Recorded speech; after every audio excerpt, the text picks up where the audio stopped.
Muy bien, es bueno estar juntos otra vez bajo la palabra del Señor. Esta palabra que, como hemos cantado, es suficiente para nosotros, transforma nuestras vidas, es la verdad de Dios. En ella no hay falla, no hay error y es suficiente y debería ser suficiente para nosotros. Por favor, les pido que abran sus Biblias ahí en el libro de Hechos, capítulo 27. Hechos, capítulo 27. Sus boletines dicen desde el versículo 13, sin embargo, le voy a pedir que iniciemos desde el versículo 9. Entonces vamos a leer Hechos 27, 9 hasta el versículo 44, hasta el final. Hechos 27, 9. Prestemos atención, esta es la palabra de nuestro Dios. Cuando ya había pasado mucho tiempo y la navegación se había vuelto peligrosa, pues hasta el ayuno había pasado ya, Pablo los amonestaba diciéndoles: amigos, veo que de seguro este viaje va a ser con perjuicio y graves pérdidas, no solo del cargamento y de la nave, sino también de nuestras vidas. Pero el centurión se persuadió más por lo que fue dicho por el piloto y el capitán del barco que por lo que Pablo decía.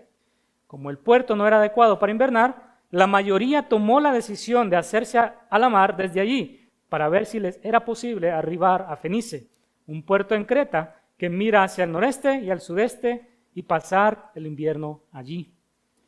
Cuando comenzó a soplar un moderado viento del sur, creyendo que habían logrado su propósito, levaron las anclas y navegaban costeando a Creta.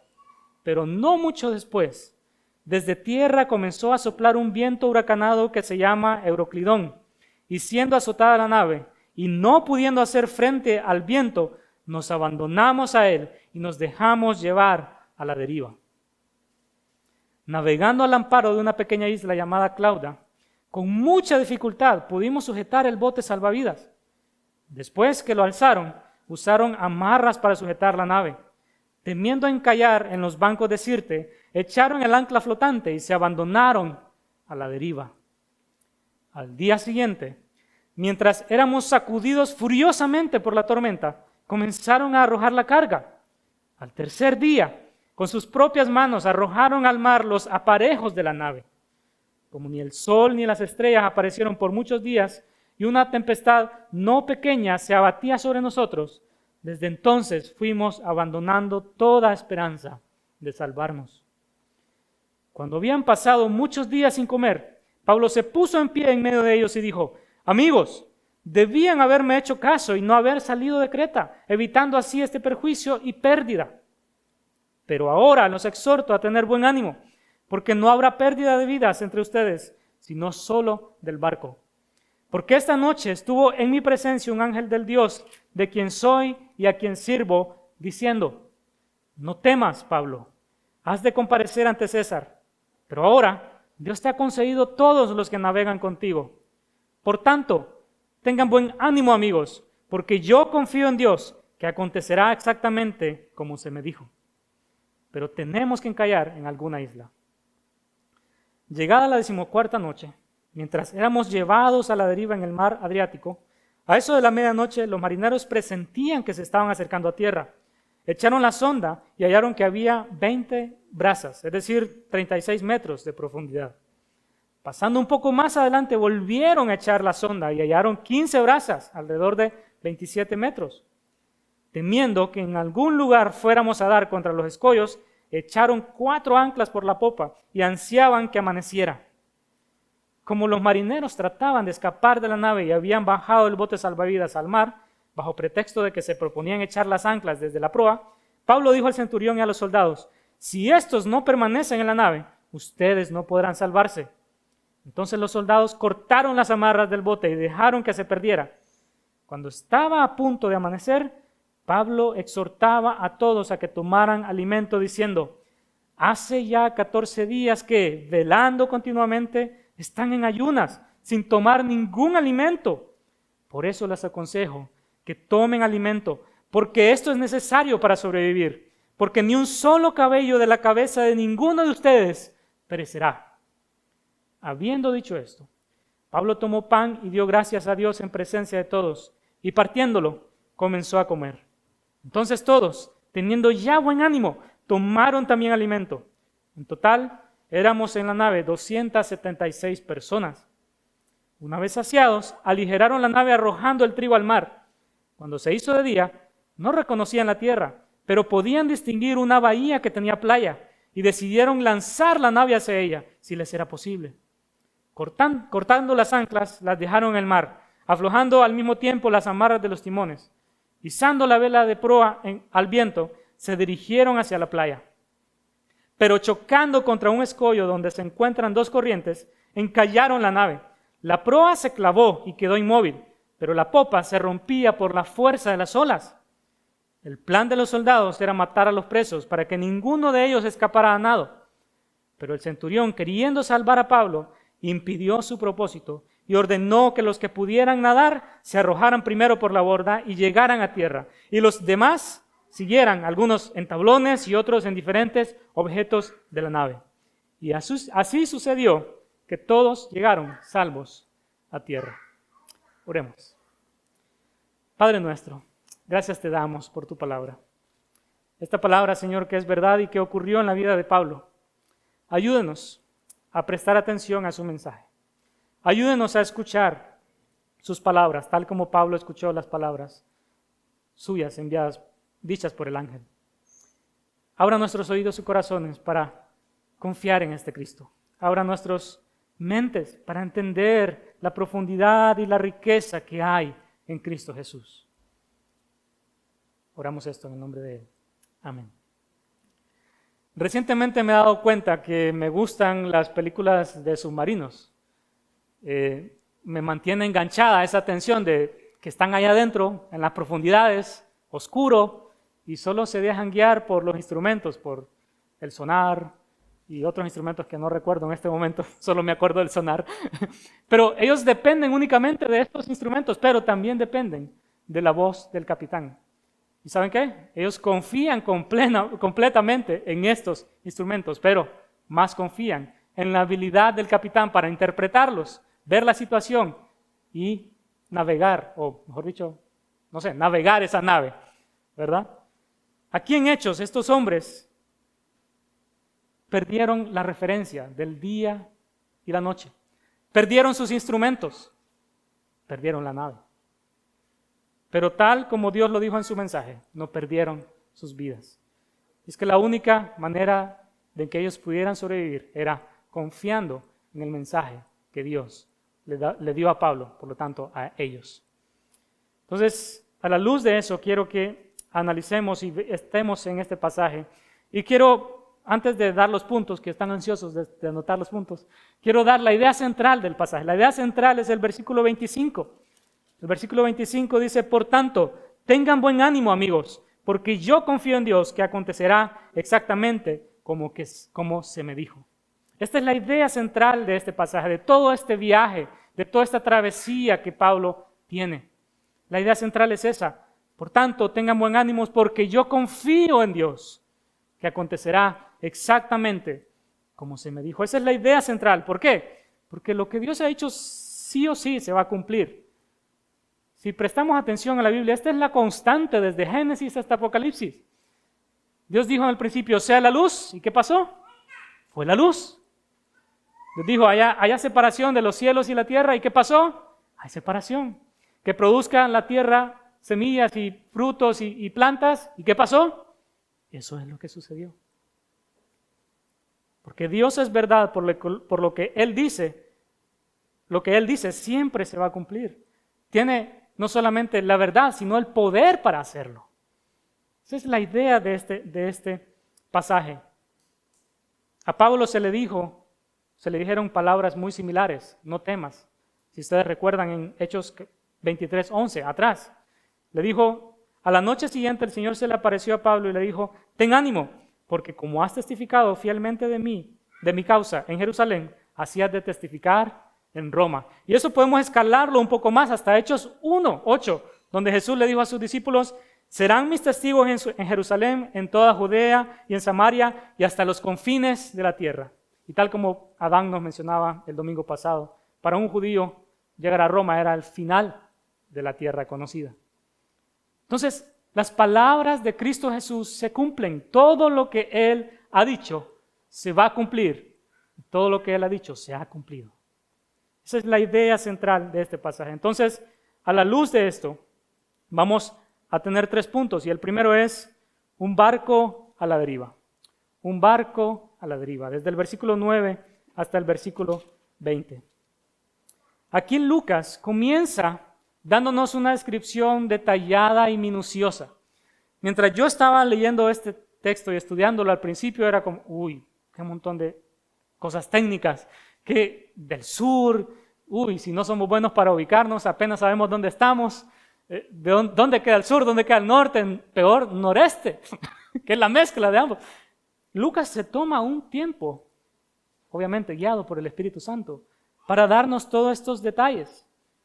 No solamente describe lo espantoso que fue la tormenta, sino que también da las direcciones de los vientos. También habla del cómo le llamaban a este viento, Euroclidón. Este era un viento que traía tormenta desde el Mediterráneo, especialmente temido por todos los marineros. Para un barco del siglo I, un Euroclidón era tan devastador como un tifón ahora en día para nosotros, si estamos en alta mar. También se toma el tiempo para dar los detalles de las islas, Creta, Clauda, también para hablar de Sirte, estos bancos de arena que están al norte de África, pero también da detalles técnicos del barco, proa, popa. También está hablando de velas, de aparejos, de botes salvavidas, pero también nos habla de las personas, y por lo menos podemos ver 3 grupos de personas. Podemos ver los marineros, podemos ver los soldados y podemos ver los presos. También nos habla de que había un total de 276 personas. ¿Cuál es el propósito de todo esto? Lucas quiere que nosotros entendamos la situación real que vivieron estos hombres en alta mar. Lucas quiere darnos estos detalles para que con estos detalles nosotros pintemos la escena lo más clara posible para poder entender lo que Dios está haciendo. Ese es el propósito. Y en medio de todos esos detalles hay unas cosas que saltan a la vista. Una de ellas es la frecuencia con que aparecen las palabras abandono y deriva. Están en el versículo 15, 17 y 20. Lo leo para ustedes. 17. Después que lo alzaron, usaron amarras para sujetar la nave, temiendo encallar en los bancos de Sirte, echaron el ancla flotante y se abandonaron a la deriva. También no les leí el 15, ¿verdad? El 15, lo siento. Y siendo azotada la nave y no pudiendo hacer frente al viento, nos abandonamos a él y nos dejamos llevar a la deriva. El 20 también. Y una tempestad no pequeña se abatía sobre nosotros. Desde entonces fuimos abandonando toda esperanza de salvarnos. Lucas quiere hacernos pensar cómo era esta situación. Era caótico, fue desesperante. Es muy fácil estar en nuestras sillas y leer esta porción sin ni una gota de agua salada en nuestro cuerpo. Es fácil. Y esto me hizo recordar, el año pasado fuimos con el staff a un retiro a Tela. No recuerdo el lugar que fuimos, pero teníamos que agarrar una lanchita. Eran 2, porque éramos muchos, entonces eran 2 lanchas. Agarramos esa lancha alrededor de las 2 de la tarde y ustedes, la llegada a ese lugar, era una playa hermosa cuando llegamos, pero la llegada a ese lugar fue difícil. A las 5 de la tarde fue más difícil. Y para rematar, habían nubes oscuras, venía una tormenta que efectivamente, gracias a Dios, llegamos a tiempo a la orilla y llovió fuerte, pero en el mar, esas olas y esa lancha iba sonando pum, pum, cada vez que... Y ese man iba volado en esa lancha, queriendo llegar rápido. Pero nos tuvimos que detener, esperar a la otra lancha. Y eso se puso peor. Estar ahí, meciéndonos, y no solamente como cuando arrullamos un bebé. Era violento, las olas se levantaban. Y yo me quedé un momento pensando, sí, tenía mi chalequito, ¿va? Eso me confiaba un poco, pero yo estaba viendo la profundidad azul de ese mar. Yo dije, si esta lancha se da vuelta por una de esas olas, estamos fritos. Eso no se compara a lo que estos hombres vivieron acá. Lo que Pablo y estos 275 hombres vivieron fue peor. Habían olas azotando esta nave. Las olas no cesaban, la lluvia no cesaba. El viento impetuoso no cesaba. La lluvia en la cara no cesaba. No solo eso, estos hombres estaban cansados. Habían hecho todo lo posible para controlar el barco, Quizá intentaron usar sus remos, pero negativo, eso no funcionó. Intentaron tirar las anclas, no funcionó. Era tan fuerte que nada de lo que hacían, no importara lo que hicieran, lo que tenían sobre ellos era mucho más grande y poderoso que lo que ellos podían hacer. Esta situación era difícil. No importa qué amarraran, qué desamarraran, qué tiraban al mar, porque sí tiraron carga, tiraron el aparejo, que son unas estructuras que sostienen las velas principales del barco. Hasta eso hicieron, intentando aligerarlo para poder escapar de esa tormenta. Pero nada de lo que hacían funcionaba. Nada de lo que ellos estaban haciendo contribuía para salir de esa difícil situación. A punto de que toda esperanza de salir vivos de esa situación ya se había desvanecido frente a sus caras. El versículo 20 dice fuimos abandonando toda esperanza de salvarnos. Y es que además de la tormenta, no podían ver, estaban ciegos, en el sentido de que no podían ver durante el día porque estaba nublado, oscuro. Tampoco podían guiarse en la noche. Ni de día ni de noche. Si en el día estaba pesado, no podían decir, ay, vamos a esperar, tal vez la noche ahí con las estrellitas nos vamos a guiar. No cesaba.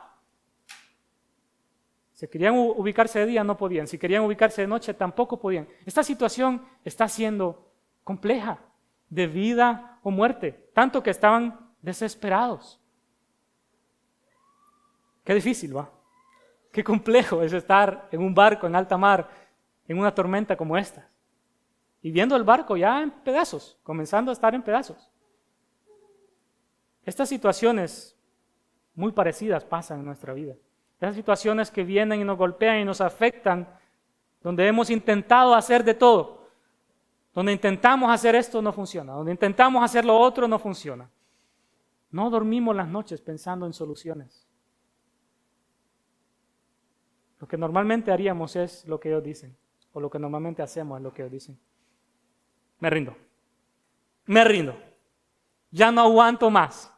Esa es la respuesta natural como humanos. Cuando hay algo más encima sobre nosotros, algo más fuerte, tendemos a renunciar. Posiblemente hay personas que están pasando así por situaciones, que su barca está siendo golpeada impetuosamente. Quizá aquí hay personas que ya no hayan qué hacer. Ya no hayamos qué hacer con las dificultades que vienen a nuestra vida. Sea que estas tempestades vienen de afuera. Puede ser que tenemos problemas en el trabajo. Puede ser que tenemos problemas con la familia, con mi cónyuge. Puede ser que tengo problemas con mis hijos y ya no sé qué hacer.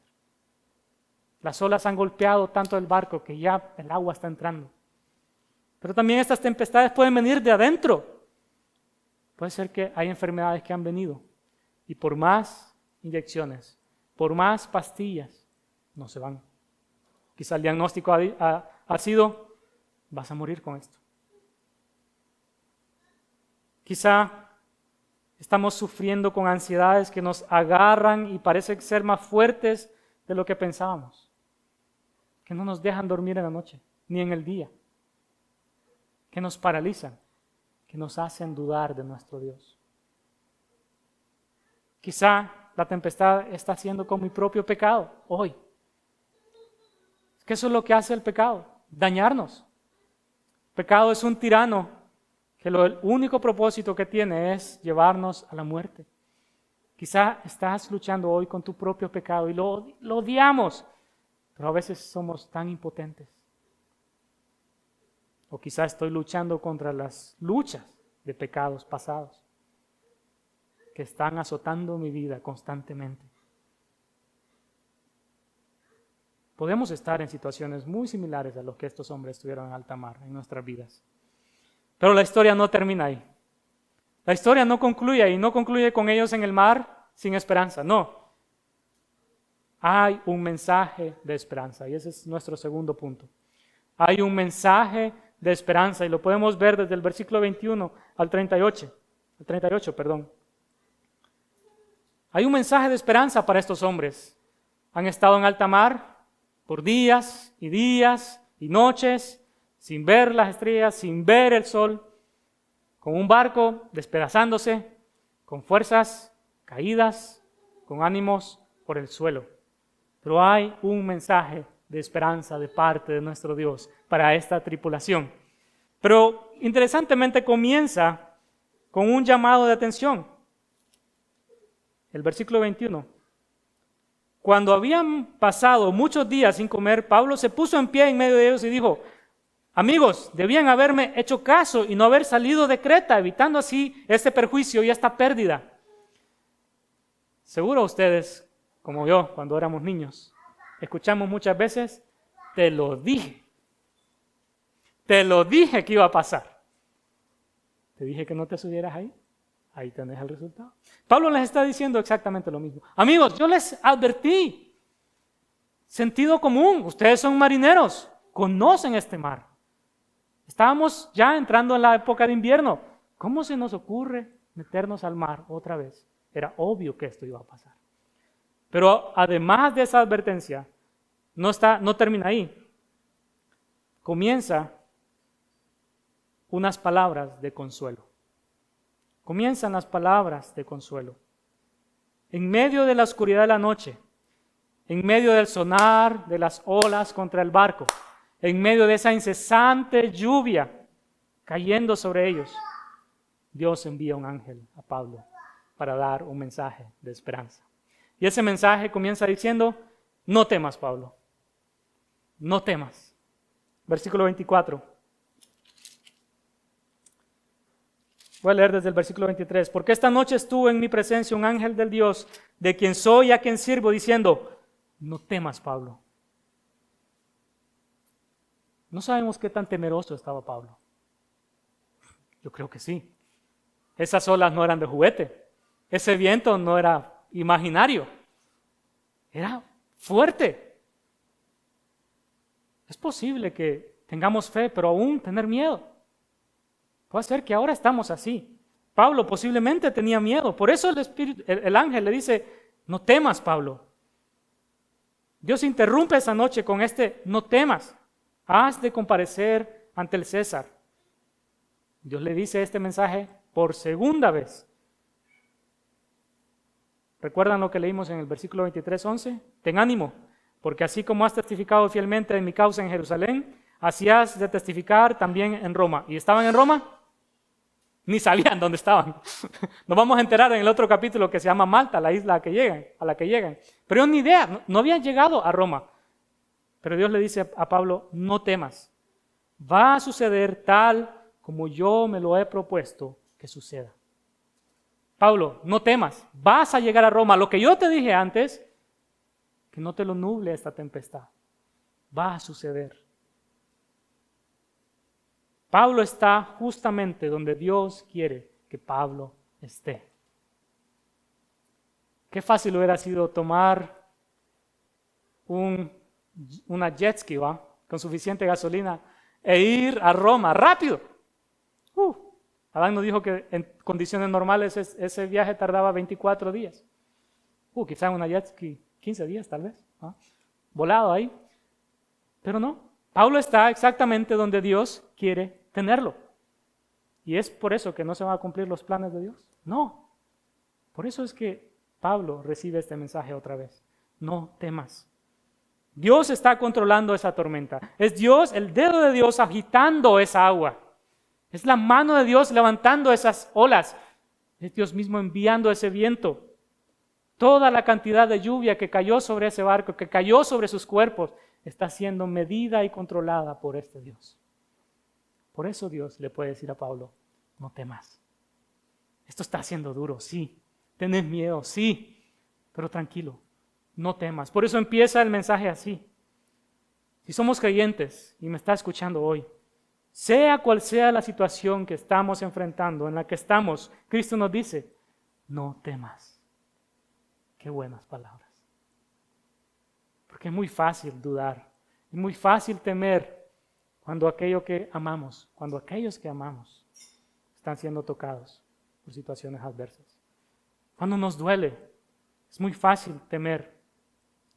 No, pero Dios orquestó todo esto para Pablo con un propósito. Dios está orquestando lo que está pasando en nuestras vidas hoy para su gloria, para nuestro bien.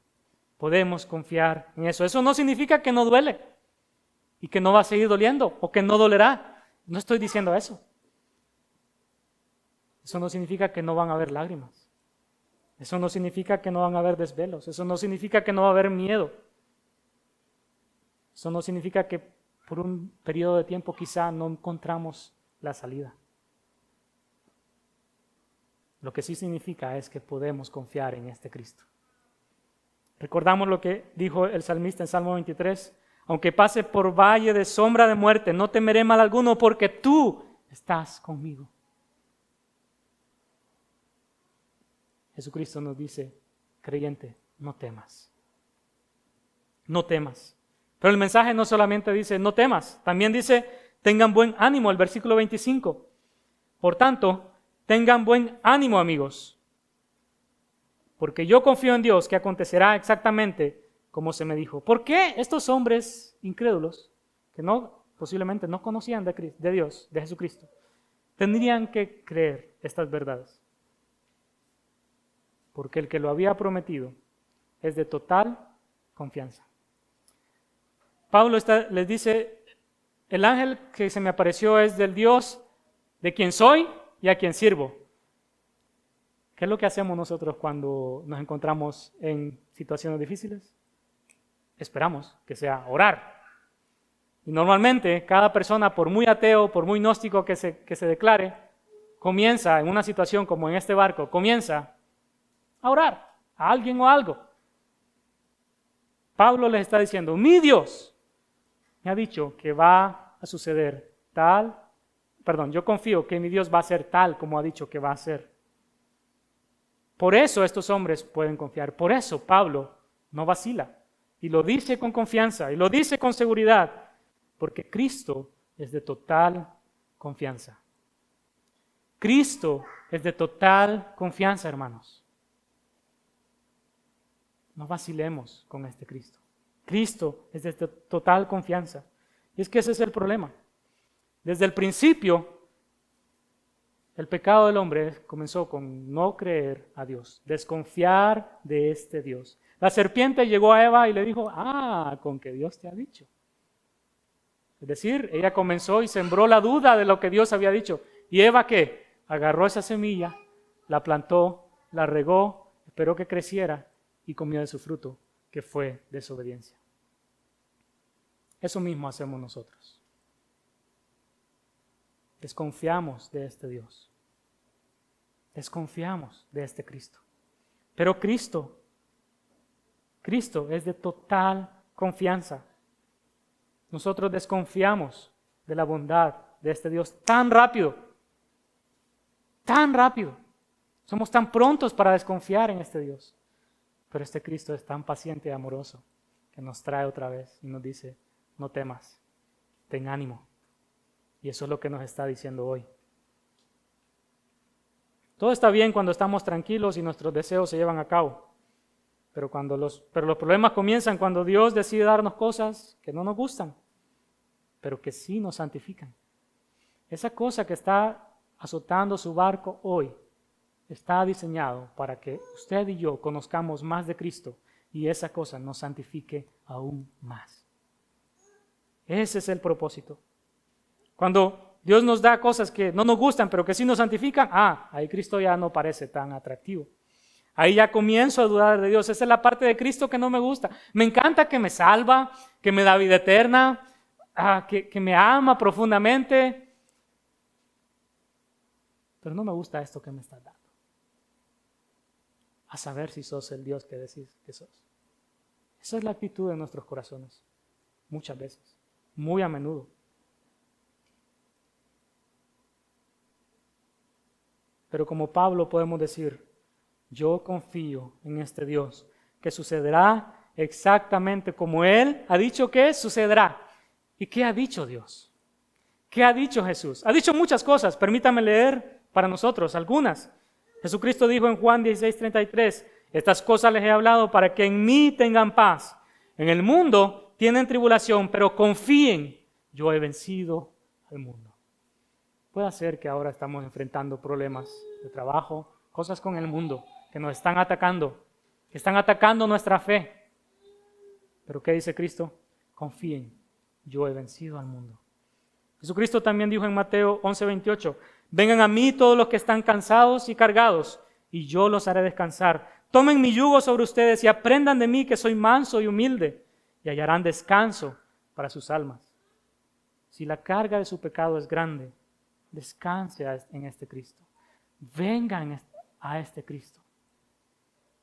Si las cosas afuera, si mi pecado me está atacando, podemos confiar en este Cristo que está en control completo.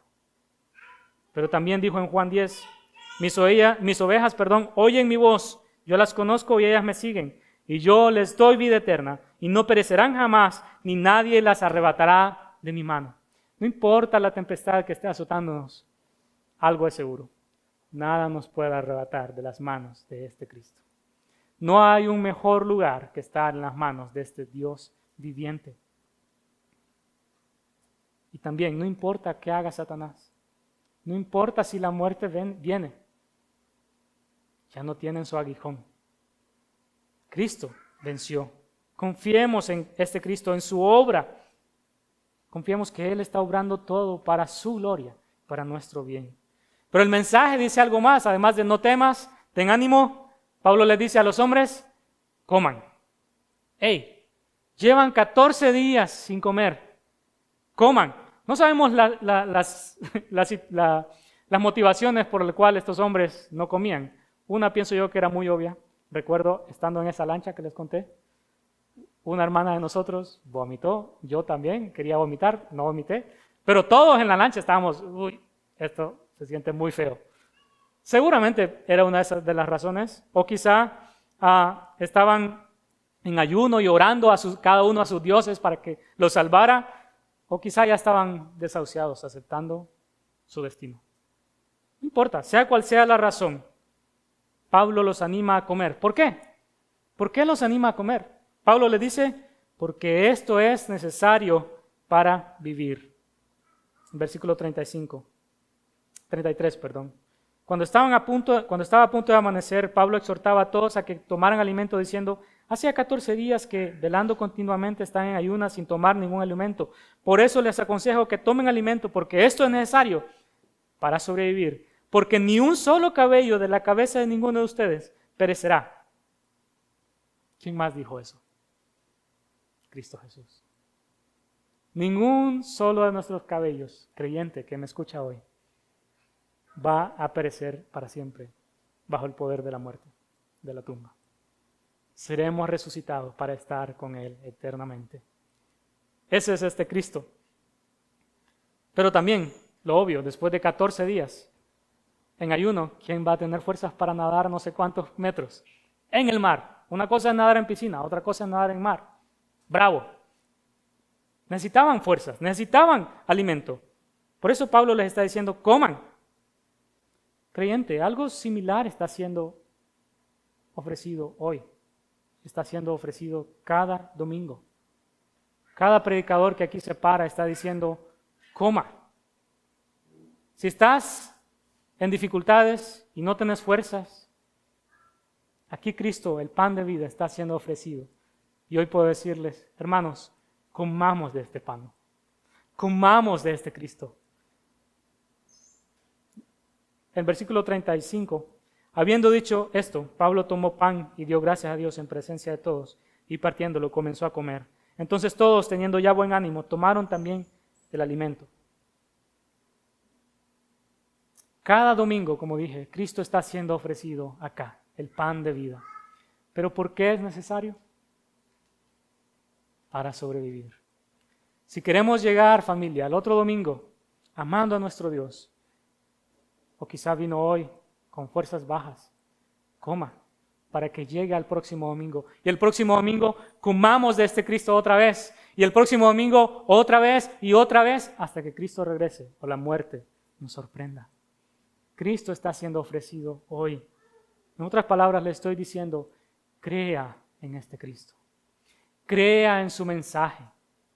Confiemos en este Jesús que ha dicho algo y se va a cumplir. Escuche el mensaje que tiene que darnos este Cristo. Se va a hacer lo que Él ha dicho que se va a hacer. Pero luego de que todos comieron, amaneció y se escuchó, ¡tierra a la vista! Esa famosa frase que vemos en las películas de barco, ¿verdad? ¡Tierra a la vista! Ellos, ya desahuciados, después, comieron ya con mejores fuerzas. ¿Qué hicieron? Botaron el alimento para aligerar mejor la nave y vieron a lo lejos una bahía. Y ese es el tercer punto. Un barco destruido, una promesa intacta. Un barco destruido, una promesa intacta. Versículo 39 hasta el 44. Lo primero que quiero que miremos es el barco destruido. Con lo poco que queda de mover del barco, recuerdan que el barco ya no tiene la vela principal, solo tiene la vela de la proa, es decir, una vela pequeña que tiene enfrente. Con eso poco que tienen, con los remos que tienen, o no sabemos si se les quebraron algunos, pero con todo lo que tienen, con todas las fuerzas que agarraron de ese desayuno, van hacia esa isla. El propósito es llegar, pero por más que estos hombres hacían, solo tenían una meta, llegar a la orilla. No pudieron. Encallaron, chocaron la nave contra un escollo. Un escollo son esas enormes rocas en medio del mar. Este encallamiento no fue fortuito, esto no fue a la deriva, sino que fue porque se cumplió la palabra del Señor, tal como lo dijo. ¿Qué le dijo el Señor? No temas, Pablo. Vas a estar frente a César. Dios te ha concedido la vida de estos hombres, pero la nave se va a perder. ¿Qué está pasando acá? El cumplimiento de lo que Cristo ha dicho. Este golpe fue tan grave que la nave se estaba partiendo a pedazos. La parte delantera quedó clavada y la parte de atrás estaba siendo quebrada por las olas, porque eran muy fuertes. Pero para los presos no era tan fácil como decir, pato al agua y a nadar, como los otros. No, ellos tenían cadenas, pero más que cadenas, tenían soldados que tenían una misión. Pero aquí vemos otra vez esta promesa intacta, el versículo 42. El plan de los soldados era matar a los presos para que ninguno de ellos escapara a nado. Pero el centurión, queriendo salvar a Pablo, impidió su propósito y ordenó que los que pudieran nadar se arrojaran primero por la borda y dieran a tierra, y que los demás siguieran, algunos en tablones y otros en diferentes objetos de la nave. La promesa de Dios a Pablo, consecuentemente a esta tripulación, está intacta. El barco está destruido, se perdió todo lo que había ahí, incluso las cosas que andaban, solo llegaron con lo que andaban puestos, sus maletas y cosas, no, se perdió.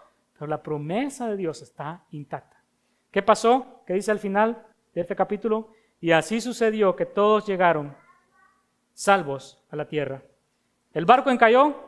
Sí, a eso lo dijo el Señor. Solo faltaba que las personas llegaran a tierra. Pero los soldados tenían un protocolo. Los soldados tenían un protocolo, tenían unas órdenes que en situaciones de alto riesgo, donde podían perecer ellos mismos, mataran a los presos. ¿Por qué? Porque si un soldado perdía a un preso, quien iba a morir era él. ¿Recuerdan el carcelero? Cuando Pablo y Silas estaban en Filipos, él puso su espada y se iba a lanzar sobre su espada. ¿Por qué? Porque eso era lo que él esperaba. Él pensaba que todos los presos se habían escapado, pero Pablo le dijo, hey, no hagas eso, estamos acá. Esa era la orden que tenían estos soldados. Pero esa orden no significó nada para Dios, para cumplir su promesa. Ellos iban dispuestos a matarlos, pero Dios movió el corazón de Julio, el centurión, para salvar la vida de Pablo, consecuentemente la vida de los otros presos. Y así es como sucedió que llegaron salvos a la tierra. Familia, Dios cumple sus promesas porque Él está en control de todo. Dios cumple sus promesas porque Él está en control de todo. No importa si es la naturaleza, no importa si son las cosas, como el barco. No importa si son las personas, como el soldado y el centurión. Sean creyentes o impíos, Dios está en control de todo el universo. En nuestras vidas. Él no ha prometido que esta vida va a ser playa. Lo que sí ha prometido es que estará con nosotros todos los días hasta el fin del mundo. No ha prometido que no tendremos adversidades. Pero sí ha prometido que a los que le aman, todas las cosas obran para bien. A Pablo en este pasaje se le prometió que llegaría a Roma. A nosotros se nos ha prometido que llegaremos a la ciudad celestial. intactos, con su promesa intacta. Jesucristo dijo, y si me voy y preparo un lugar para ustedes, vendré otra vez y los tomaré conmigo para que donde yo esté, allí estén ustedes también. Familia, por eso puedo decirles, hermanos, confiemos, tengamos ánimo, comamos de este Cristo y vivamos la vida para su gloria. Porque lo que este rey ha dicho se va a cumplir. Ni una de sus palabras pasará por alto, sin cumplimiento. Sea cual sea la situación que estamos pasando ahora, sea cual sea el problema que estamos enfrentando, confiemos en este Cristo. Muchas veces, tal vez como yo, se han encontrado que hacen algo y más bien la regamos, la hacemos peor. Confiemos en este Cristo. Confiemos en las promesas de este Cristo, que no solamente ha dicho, también hizo. Este rey no solo es palabra, también hizo. ¿Y qué hizo? Murió en la cruz para salvarnos, para asegurarnos esa salvación. La muerte ya no tiene el aguijón. ¿Dónde, oh muerte, está tu aguijón? ¿Dónde? La sepultura no podrá contenernos. Quizá nuestro barco encalle, es decir, quizá vamos a morir, muy probable. Todos vamos para allá. Pero Cristo vendrá y nos llevará con Él a su gloria. Hermanos, cobremos ánimo. Si no has estado confiando en Él, confíe en este Cristo que sí cumple sus promesas, cumple sus palabras. Oremos. Nuestro Dios y Padre, gracias por tu palabra. Gracias porque nos recuerdas qué Dios eres. El único Dios viviente. Todos los otros dioses hechos de madera o incluso imaginarios no viven. Tú eres el único Dios vivo, que cabalgas los cielos con majestad, que eres llamado Jehová de los ejércitos. Santo, santo, santo. Que ante el nombre de Jesús se doblará toda rodilla de los que están en el cielo, en la tierra y debajo de la tierra. Es este Dios en que podemos confiar. Padre nuestro, ayúdenos con nuestra incredulidad. En medio de nuestras dificultades, ayúdenos a no perder la fe. Sosténganos. Ayúdenos a no temer, a pasar el dolor, a pasar la tristeza, pero de una manera que conozcamos más a este Cristo. Señor, perdónenos, porque hemos fallado en confiar en ti. Un leve terremoto nos hace dudar de ti. Las cosas que vienen a nuestra vida nos hacen dudar de ti. Perdónanos, Señor, porque somos tan prontos para olvidar que Dios es el que tenemos. Ayúdanos a vivir para su gloria, confiando cada día, y que cuando nuestra fe sea golpeada, envía hermanos que nos recuerden estas palabras. No teman, tomemos ánimo y comamos y creamos de este Cristo que está siendo ofrecido cada vez. Oramos esto en el nombre de Él. Amén.